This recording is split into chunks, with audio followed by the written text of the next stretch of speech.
The Van Cave again. Once again. Here we are. What's up, Tim? How's it going? This cat over here is Cricket Jack, a longtime friend. We were just talking off camera about the sequence. We actually have 2 episodes.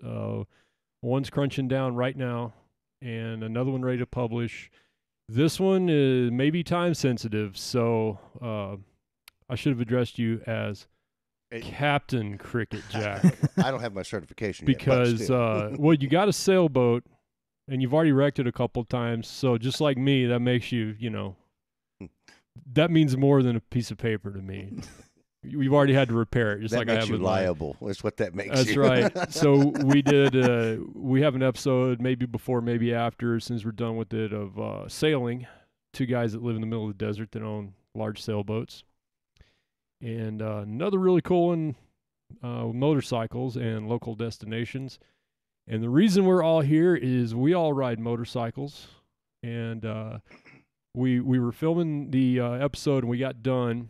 And we were talking about your post about the new bill coming up. Yeah, HB 748 here in Texas. HB 748, which is going to, the intent is to drastically change helmet laws. And I looked at this guy. He rides a Harley, big bagger. Uh-huh. And I said, hey, man, you don't wear a helmet when you ride, do you? And he goes, F no. And I go, you're on the next episode. Yeah. He did a fantastic job on that one. And I think it's cool because we have somebody from the heavy Harley community. You're naked bike, sport bike guy. Yep. And I have both the KLR 650, the AK-47 of motorcycles, Yes. the dual sport, and I have the Concord 14. And I'm an ATGAT guy, dude. I wear... Yeah. You spent the big bucks on an yeah, Aerocrafter I wear a suit. Roadcrafter, but Yeah. unfortunately I'm not drinking, so I'm going to open a beer. Well, you need to get with the Partake. program there, buddy. Partake. Stop setting up all this necessary information. Yeah, let's not talk info. Fantastic. Yeah, so what has happened is that last month, a Democrat senator out of Dallas who recently was convicted of DWI, that's a story we can get into maybe a little bit later on, authored a bill, HB 748, which basically would remove the exemptions that allow Texas riders to ride without helmets. So everybody just thinks, or a lot of people think, oh, there's no helmet law in Texas. I see people riding without helmets all the time. There's no helmet law. Yes, there is a helmet law. How the helmet law works is it says you will wear a helmet unless you're at least 21 years of age and carry a certain dollar amount of health insurance. The catch to that is that a law enforcement officer may not contact a motorcyclist for the sole purpose of determining those conditions, the existence of those conditions.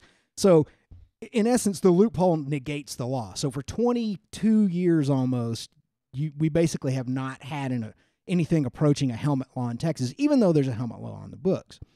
So, this representative from Dallas, this female representative, her name is Victoria Neave, and she put together basically this very short bill that says section this, and this are repealed from the helmet section of Texas Transportation Code, which basically she, with one sentence, she removed all of the exemptions that allow Texas riders to ride without a helmet. And as you might imagine, that's causing quite a bit of furor. Yeah. Well, especially after you spend all that money for your insurance, Right. That's Right. people are losing their minds over that. Hey, I done paid for this. Well, Right. And I'm going to offer, I have like 2 veins of opinion on this. One is with almost 30 years in law enforcement, I spent, 5, 6 of those as a street cop. We were patrol traffic and all that. I don't know if anybody's ever written a ticket on that. I never have. I've stopped plenty of motorcycles for violations, but I don't remember looking into that. One of the crazy things about that law, the existing law, is if you get shut down by a cop and they say, let me see your proof of insurance, your vehicle insurance, well, there it is. It tells you the company, it tells you the VIN number of the vehicles you're insured for, the drivers that are insured. Everybody knows this stuff, and the dates that it's valid. And of course, now there's a computerized database where even if you don't have it, they report. Yeah, you can just scan it and find out. Right. Everybody pull out your health insurance card, and there's no way to verify it. So Right. It was Even if you have a health insurance card, there's no way to basically confirm that you have the minimum amount of coverage without the police officer sitting in his car on his cell phone for 30 minutes trying to talk to your insurance company and running into all kinds of HIPAA problems with that. yeah. And they're wanting to know, oh, why should I give you this information? You're not on the policy, or you know how it goes. Yeah. You know, Yeah, it's I like, can't tell you anything. You know, Yeah. I mean, we and they're like, no, it's not you. We don't care. And they would straight up tell a cop, this is private information. We need a subpoena. Yep. And hang so basically what that has done is between the exemptions negate the law, as I said. And so what this representative aims to do is just remove those loopholes.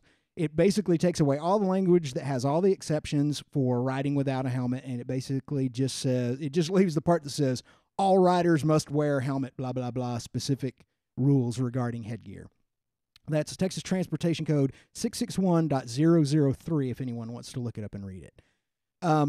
So that's kind of where we are. And, of course, Abate is going nuts over it. There are several prominent biker groups, both reputable and non-reputable, as you might imagine, who are going nuts over it. And the bill could be heard anytime. It has been introduced, but no action has been taken on it. And, you know, we're in session right now. The legislature is in session, so it could be heard anytime. Well, okay, so when a law comes up, and the first thing I look for is, you know, I've got some pretty libertarian lenses when it comes to laws.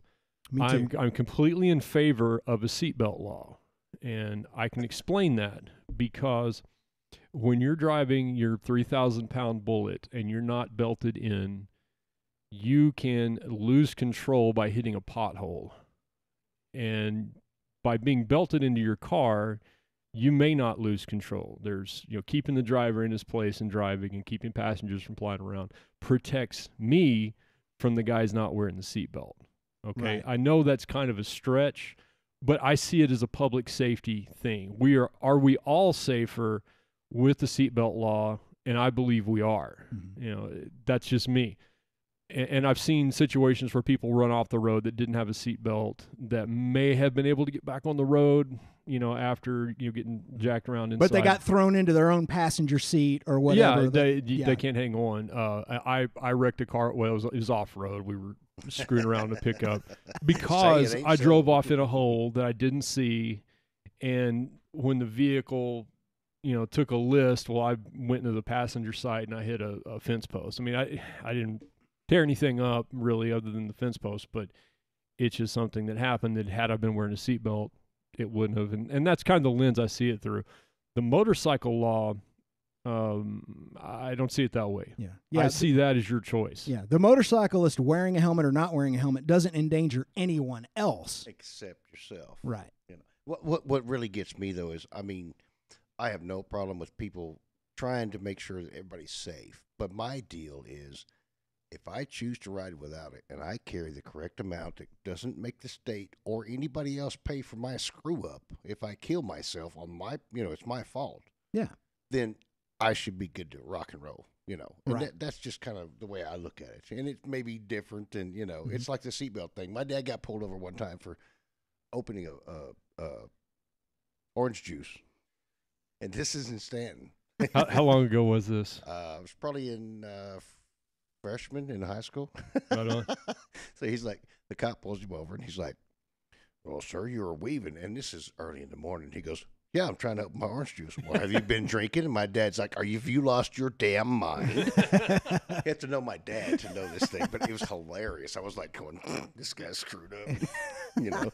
But at the same time, it's one of those deals. I understand protecting the public, but it's also, if I'm carrying enough insurance that you don't have to pay for burying my head into a curb, that's my choice, you know. And if your insurance company insures you, rock on, you know.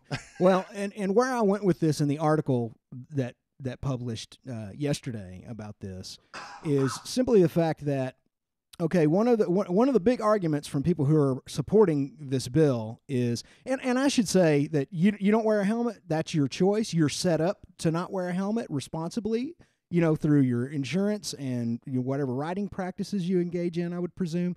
I love wearing a helmet. I'm more comfortable wearing a helmet. Yeah, I do feel safer. I mean, in some situations, maybe you are safer with it. Other situations, maybe not. Back in my younger days when I would do 170 down the road, doesn't matter if you got a helmet on or not, but I don't do that anymore. So I guess what's happening, I mean, I always wear a helmet. I know Matt always wears a helmet too.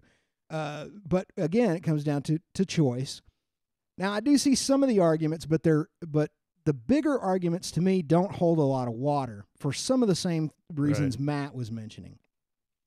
Number one, they say, well, there's a tremendous burden to the healthcare system from helmetless riders. Okay, well, there's an element of truth to that, because not all the riders nationwide who are riding without a helmet are properly insured or have the ability to take care of themselves if they mess up. And that works out to the tune of about, depending on whose statistics you believe, somewhere between $7.5 billion and about $11 or $12 billion a year for unhelmeted riders specifically. Okay, so that's a lot of money. Yeah. But let's compare it to the things that really put a strain on the healthcare system. And one of the things I point out in the article is that obesity costs us right around the total medical cost to the system for obesity every year is about $150 billion. Yeah. And heart disease is closer to $800 billion total medical cost. So if you look at the helmetless motorcycle rider in comparison to fat people and people who won't exercise and take care of their heart, I realize some heart situations are congenital. I'm not trying to point fingers at everybody, but in general, those are two things, obesity and heart disease, that are pretty preventable. Just like, we're putting on a helmet, there's an analogous thing there. So in the article, that's why I use those two things as examples, because you can draw sort of an analogy there. Yeah. I'm sorry. Go ahead on. No, I didn't mean to interrupt you, but again, it's still a choice. If you choose sure to it sit is. there and eat Big Macs, Right. Exactly. So, and that brings me to kind of my conclusion, where I concluded on that was, it would seem to me that the people who are crying and belly aching about helmetless riders burdening the system are really barking up the wrong tree.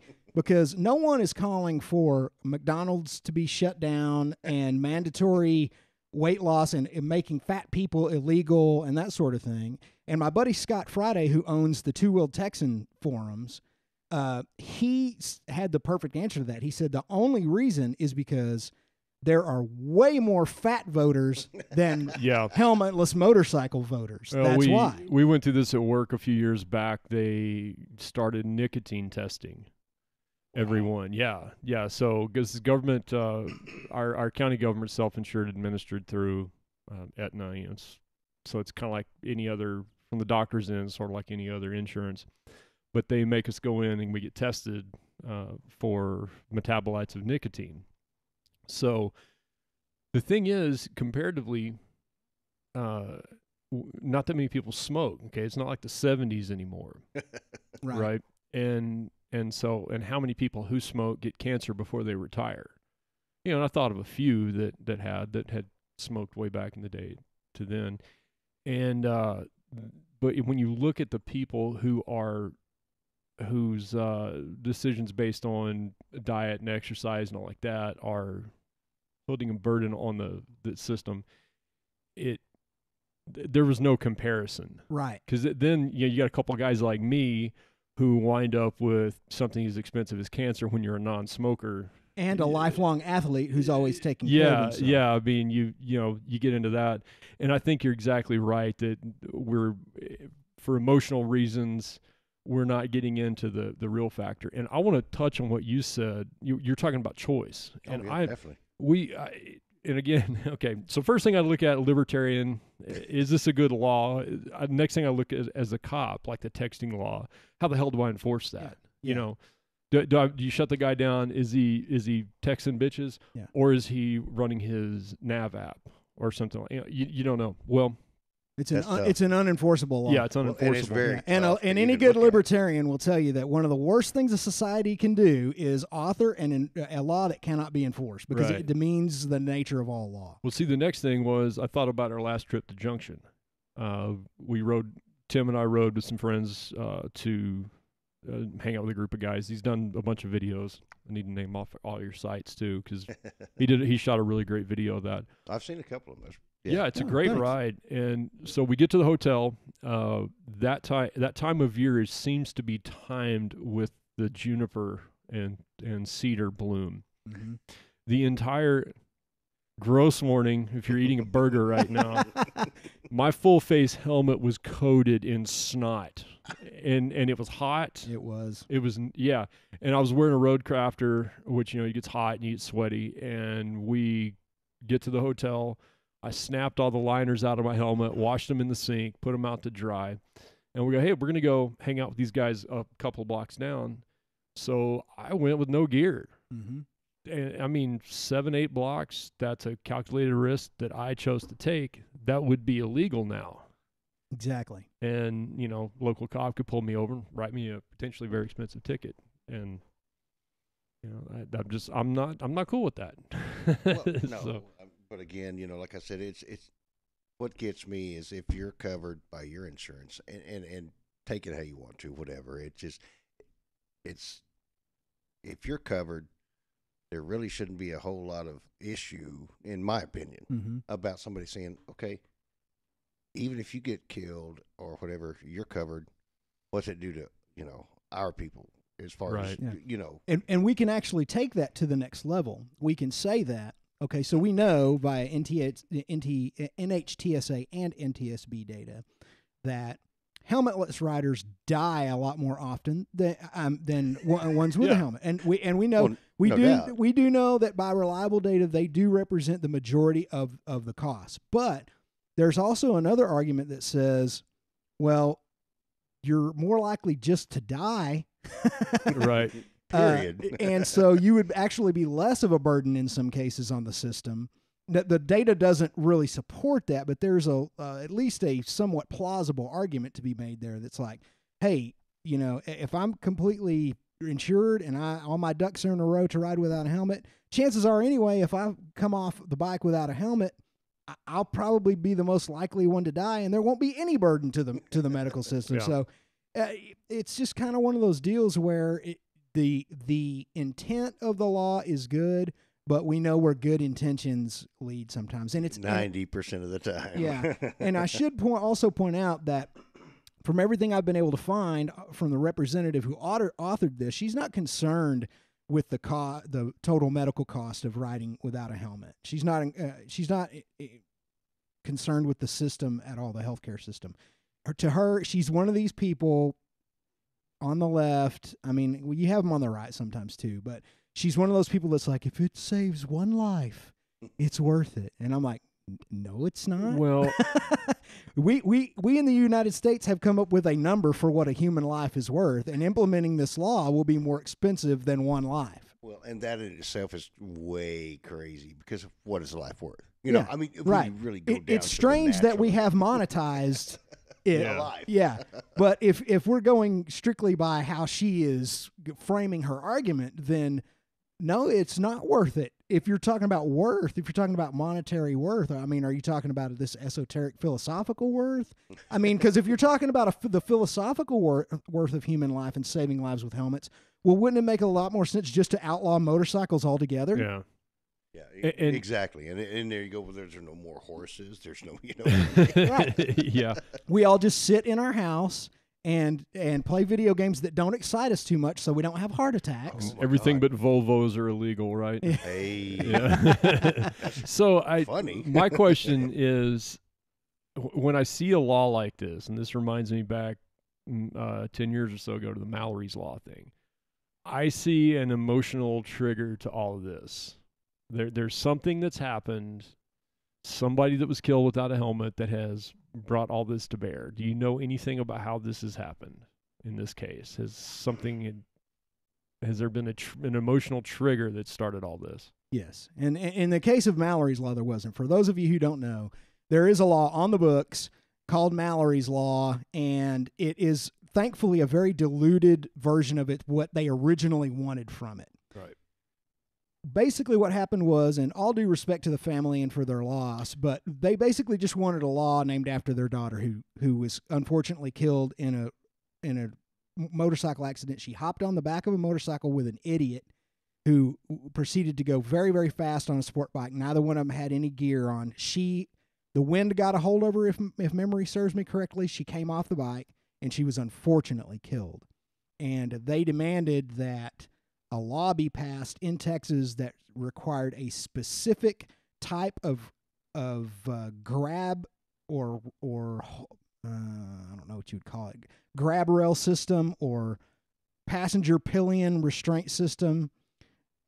Reins, basically. It's what it works out to in a lot of those situations. Well, there already are federal laws that mandate that any motorcycle sold in the U.S. has to have a place for the pillion, the passenger, to hang on. So it would have been a redundant law, but they tried to modify it and apply it solely to sport bikes. Well, how do you define what a sport bike is? I remember you and I discussed this. I think we both wrote blog posts about it about the same time. Yeah. And it would outlaw a lot of motorcycles that were sitting on the showroom floor. Exactly. Yeah. And see, that's what I was going to ask you. What do you define a sport bike as? Because, I mean, I love the bike that you pulled up on. That was way cool. I didn't even hear him pull up. It was like, KLR. Yeah. Went out to his place. My door is open in the shop, and I was like, oh, shit, he's here. Yeah, the only way to make that bike sound good is to be quiet, because you do anything else, it sounds like a pissed-off lawnmower. Yeah. Yeah. But, yeah, how do you define a sport bike? What is a sport bike? Right. Me? I don't have – I had a 86 Katana, and it had 160 on the speedometer, and not legal, repainted the fairing and all that stupid stuff. And I think I went in 2 blocks, I made 100. Scared the shit out of me. Yep. Mm-hmm. And my girlfriend's like, let's go again. I went, you weren't even there. And she watched me go by. I went, not going to do that again. And so that's the same. It's all about definition, and that's where it all gets gray and clouded. And I'll tell you that the Insurance Institute for Highway Safety, who is a joke organization, they're basically they're a lobby organization for the interests of the insurance companies, is what they are. They have been trying for over 35 years to get quote-unquote sport bikes banned. One of the things that has repeatedly been their Achilles heel on that is that a sport bike, what it is, can't be defined. Do we do it by horsepower? Do we do it by top speed? Do we do it by gearing? Do we do it by weight? Do we do it by size? Do we do it by shape? I mean, I know a lot of dudes who have Harleys that can kick an average sport bike's ass.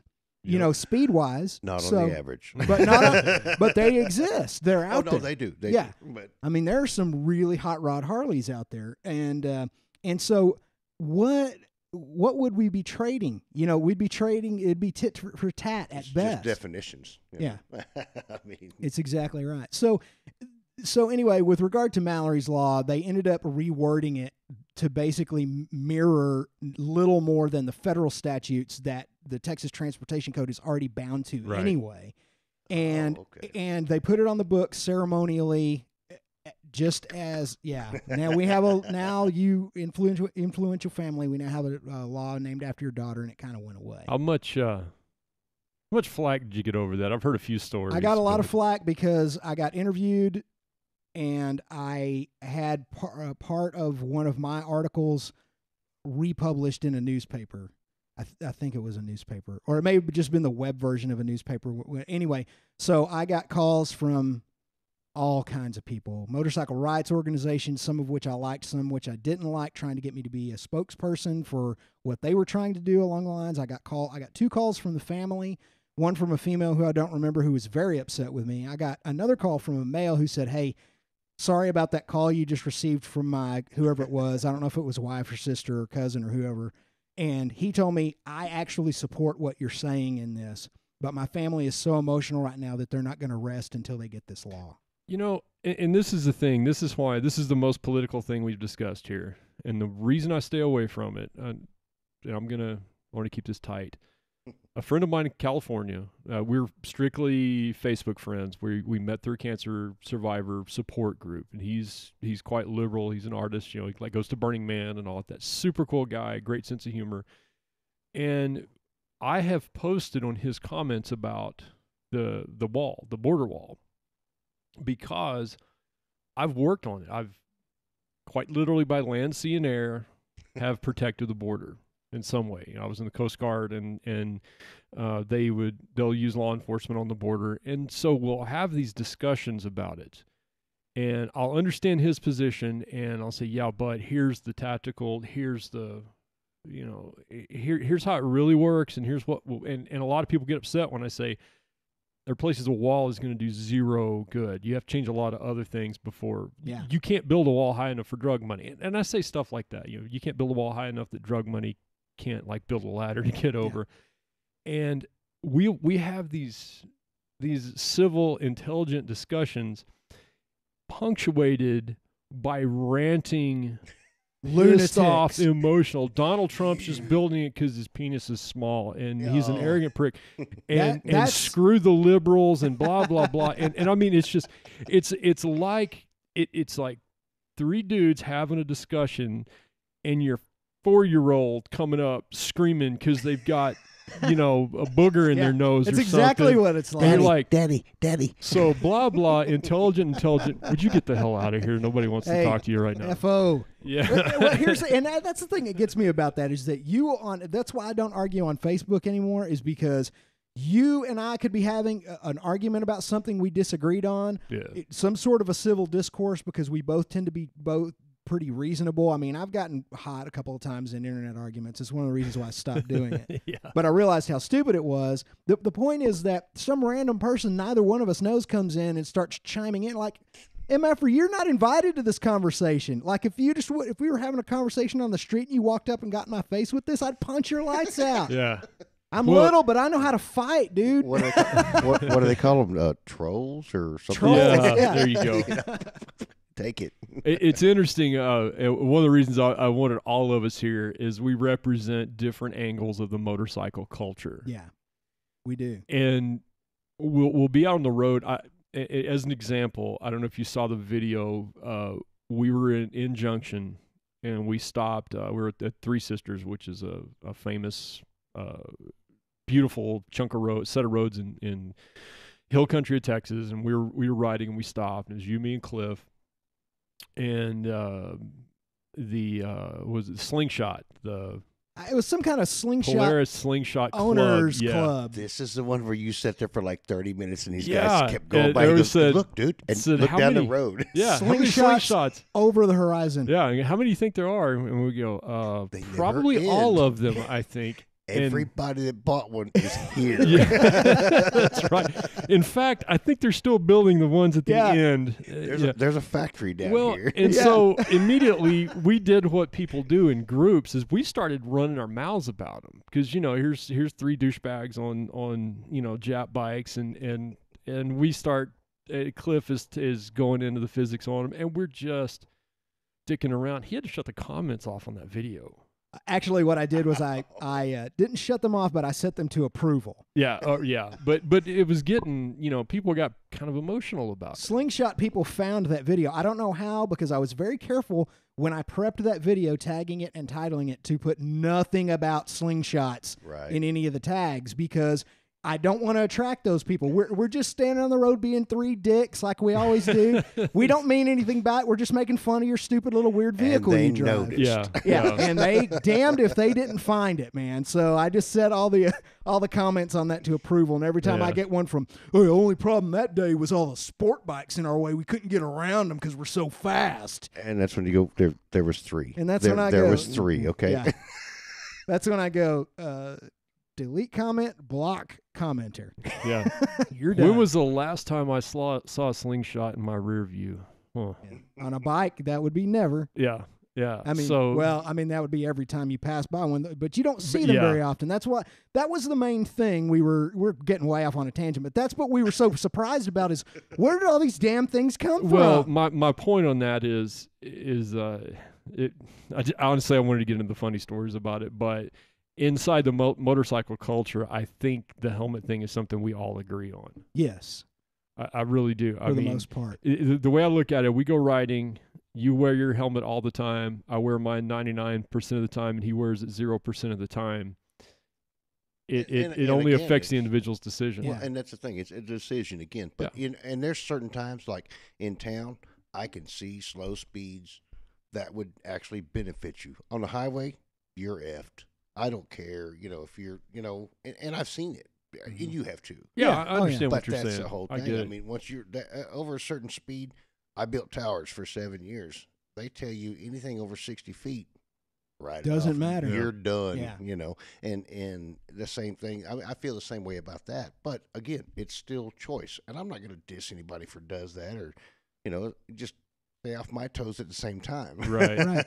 Yeah, and I think that we all kind of have a, no step on snake view of that, no, don't tread on me, you do what you want to do, I do what I want to do. We won't step on each other's freedoms or responsibilities, and we'll all be fine. And I think that even a motorcyclist who says that's probably not a bad idea, if it came down to it coming down to a vote, like where they could vote on it, I think even the most, like me, the most adamant of helmet wearers would vote against it, Oh yeah, definitely. I just don't see where, that's sort of an overreach to me compared to all the other things. I make a sort of a reference to what they call the bigger fish argument. A lot of the people who took the online poll that I set up, which was like 65% in favor of choice. Right. They always said, "Hey, look, this is government overreach for one thing, and if you want to make me wear a helmet, what are you going to do about all the people who are still turning left in front of me and tailgating me and who refuse to be excellent enough of a driver or even capable of enough of a driver to know to look out for motorcyclists and realize we're small. You can cover us up with your pinky just by holding it out in front of your windshield, in your field of view." That goes along with texting and driving and all that other crap. Right. It absolutely does. And impaired driving, which brings me to which brings me to the representative who authored this.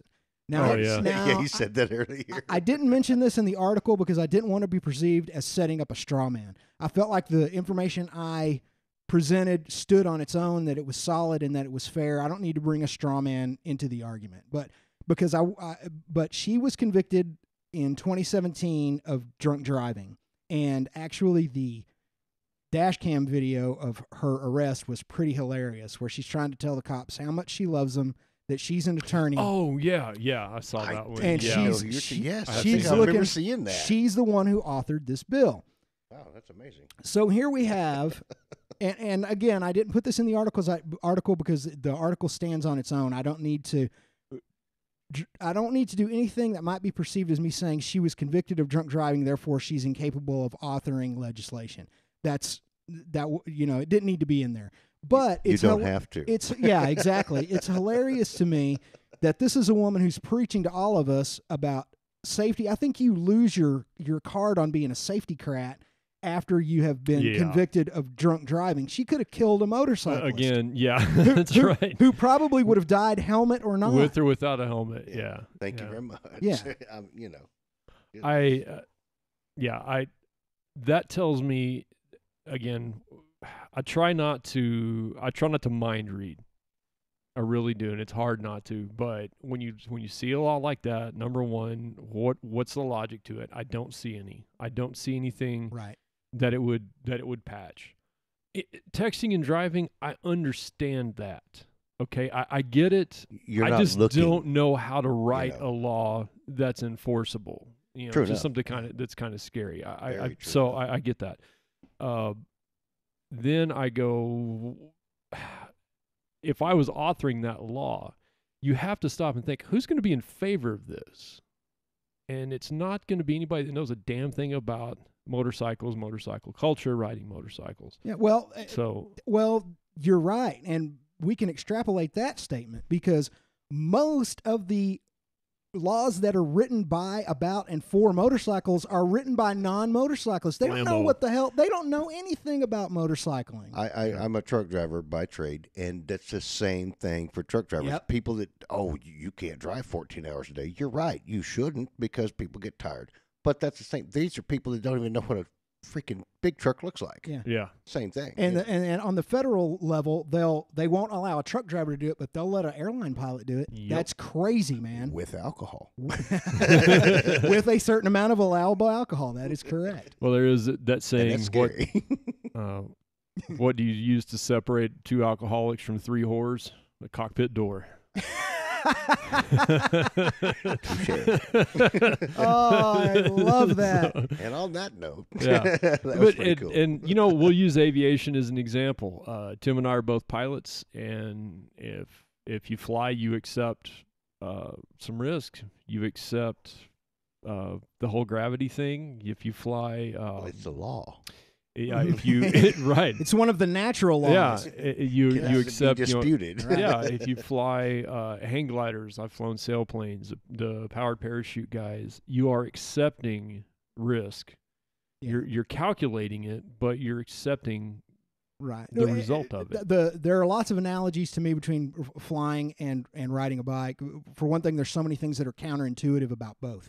Right. You have to learn that on a motorcycle, if you're at speed and you want to make the bike go right, you turn it to the left. Right. There's all kinds of stuff like that. Same thing in an airplane, but with regard to risk, in both of those situations, airplanes and motorcycles, we accept that risk, but we accept as much risk as is within our ability to manage. So it's not just about accepting the risk, it's about being able to manage the amount of risk you accept.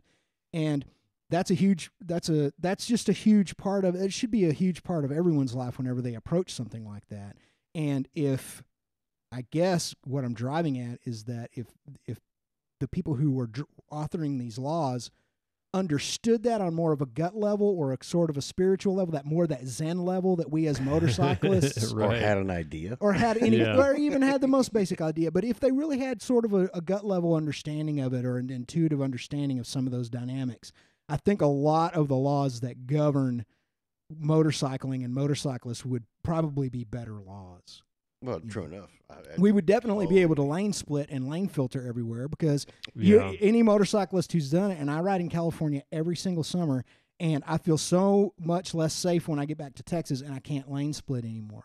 In California, you almost never have to worry about being rear-ended because you get to lane filter, you get to lane split. You're part of solving a problem. You're helping reduce traffic congestion by filtering and Right. splitting. It's like part of your what do they call it? Your system, your blood goes, it just makes everything flow better. Yeah. Yeah. And you're yeah. not causing an impedance. Yeah, exactly. Yeah. You're using your machine and your skills to their full advantage for everyone, not just yourself. It hung me up. I went to alignment school in, I can't remember the name of town, but anyways, I went there for alignment school, and I saw these bikes cutting. I was like, Yeah. it blew me away. I'm like, what the hell are you doing? Somebody's going to open a door and you're screwed. But everybody knows there. That's You true. look in Yeah. the mirror, and if you got to get out, you look.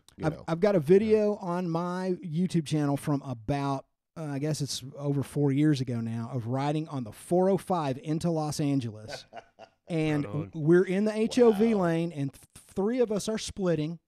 And we're splitting. We're technically in the HOV lane, and everybody in that HOV lane is watching us come up, and they're moving over for us.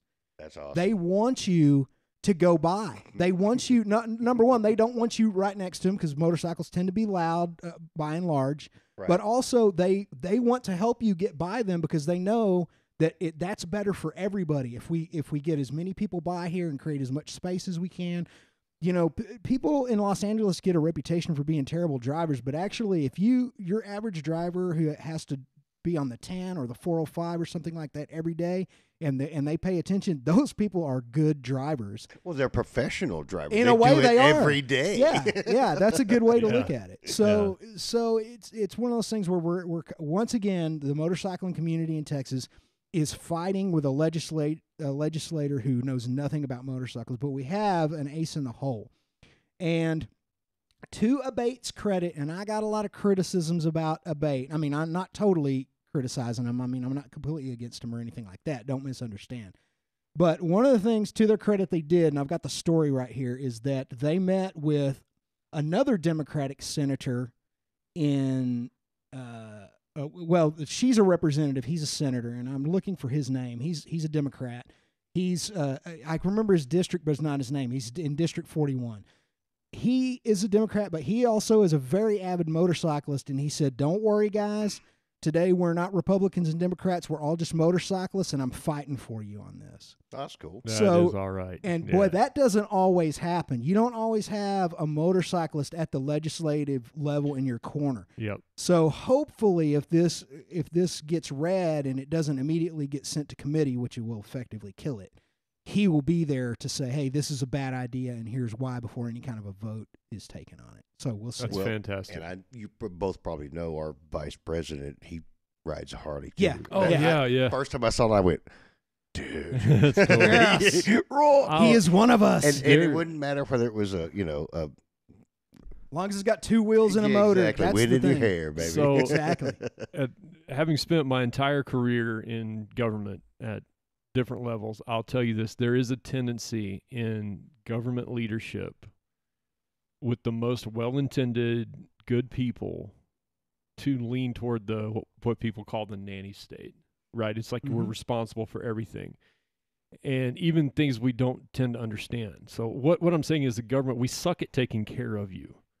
Is But is we how I look try. at it. Yeah. In fact, the harder we try, the more it messes up. Yeah, Usually. Right. And your thumb. this is one of those. This is one of those things, and I've seen a lot of bad laws, and this one, I can't. I mean, I've said enough.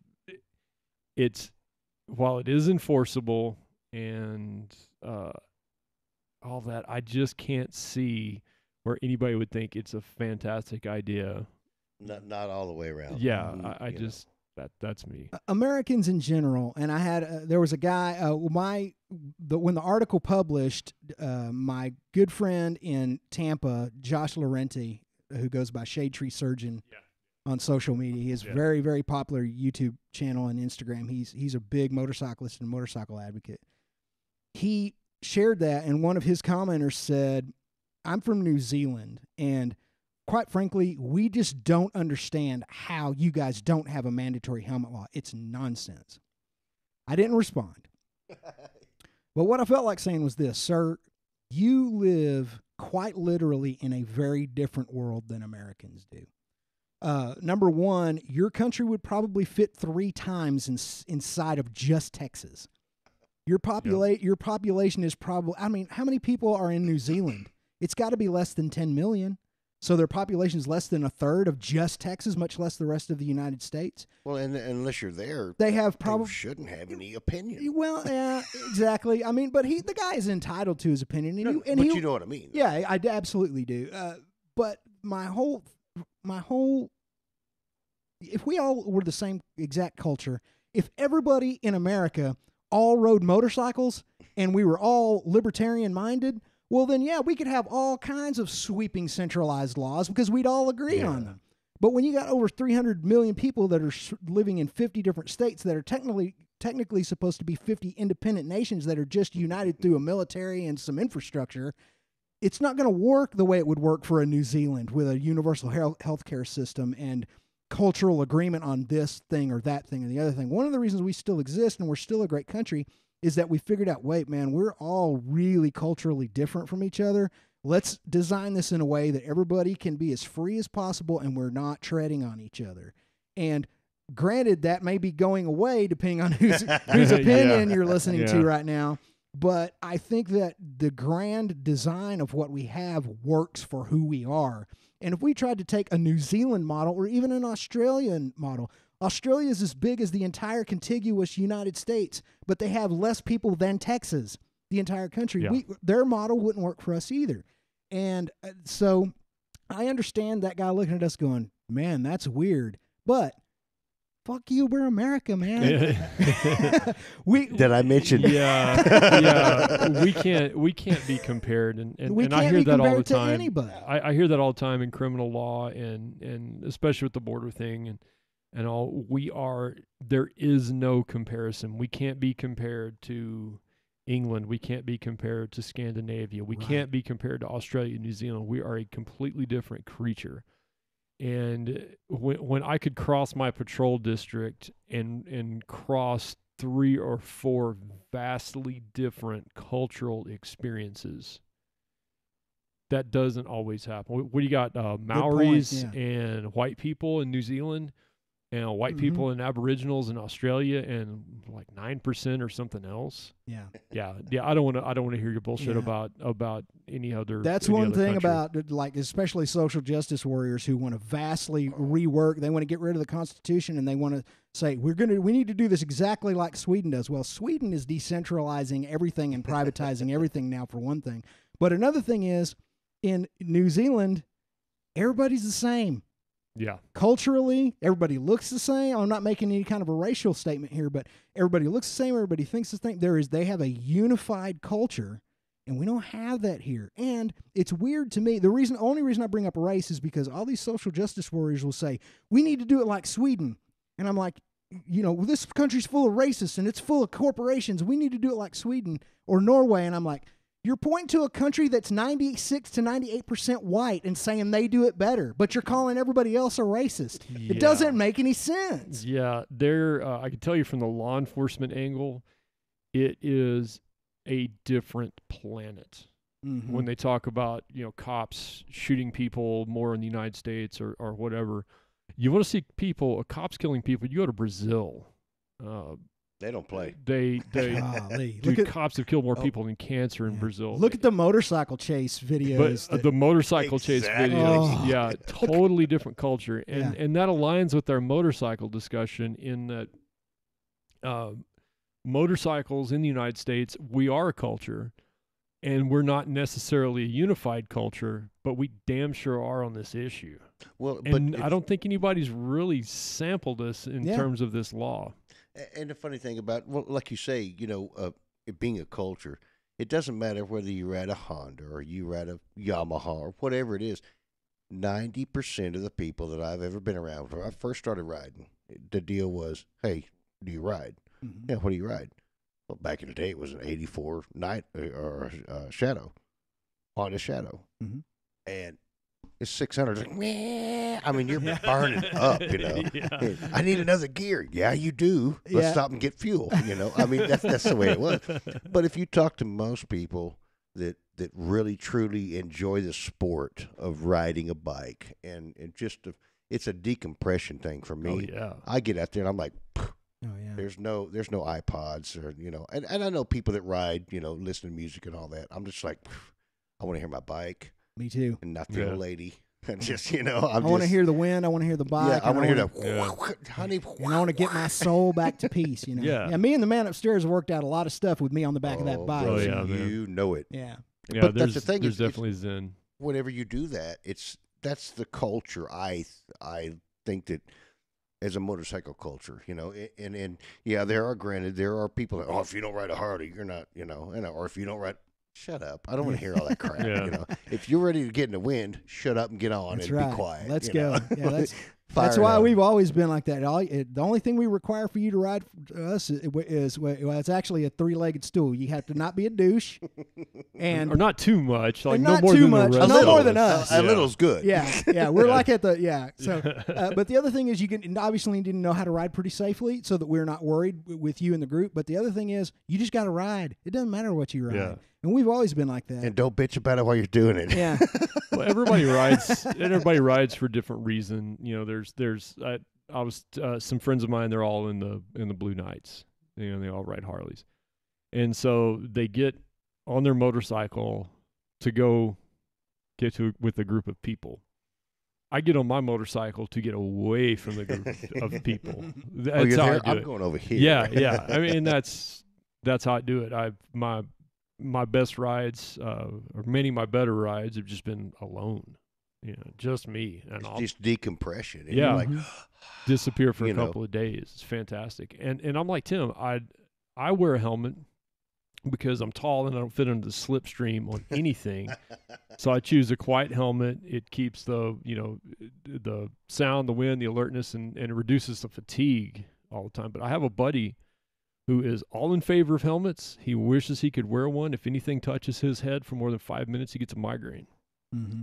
I know people like that And too. that's how It's he is. insane. So he says, I take the risk because I want to get out and ride my motorcycle. Right. And he's a careful rider. He's like me. He doesn't do too much in town. He gets on the bike. Boom, he's gone. Get out of He town. heads out of town. I've actually read articles, or an article, I should say, on that very same thing. People who have cluster migraines often cannot wear a motorcycle helmet. Yeah, or even a hat, like a cap. Yeah, like he that, doesn't. they He can't. doesn't It's wear just hats. different pressure points or Yeah. whatever it is. Yeah. Yeah. He doesn't. He doesn't wear hats. He has to wear earbuds, and The can't wind wear whipping over and the all, head. Yeah, anything like that. Well, cool. I think we've kind of covered it. What do you guys think? Yeah, I think so too. I this is a topical thing, and they could move on it as early as this coming week. Right on. So if you're interested out there, no matter how you feel about this, I mean, you obviously know how we all feel about it at this point. But no matter how you feel about it, if you feel strongly about it and you feel like some action needs to be taken one way or another, contact your representative, contact your senator, and let them know how you feel about it. That's part of the process we all engage in and that we uphold. So, what's the number of the bill again? It is HB 748, and it seeks to change Texas Transportation Code Section 661.003. There are quite a few. I ran across some other things. I'm not going to get into it in this podcast, but there's a lot in that bill that everybody should read. Yeah. There's some stuff in there that, man, it feels really good, but it may not be the best thing for us. And I'm just hit a few highlights because there's one regarding releasing civil liability of a person who damages a car to get a dog or a child out, which, as it stands, it's okay. I get it. I understand. But the way that law is written is not the best. Okay, I understand the intent. That really needs. You're talking about in the body of bills that have been introduced. In the body of bills, Okay, yeah. okay, In the gotcha. body of bills, just have a look at it. That one needs some polishing. I was just curious because it's stuff like you had that. mentioned But something, you so- understand, guys, I read a lot of law. That's part of my job, and I'm just looking at that one going, oh Lord, because this one, this is gonna the way suck. that one's written, the way I understand it, somebody could be absolutely batshit crazy and see demons flying around your dog inside your car that's running with the air conditioner on And bash your and windows. smash $5,000 worth of glass and not be liable for it when your dog was fine. And maybe I didn't read it right, but just the way I saw that research. Yeah. and I kind of glanced at it going over some other stuff. So fantastic. We have Tim Kreitz Adventures, the Superbike blog. Yes. That's where you're going to find all that.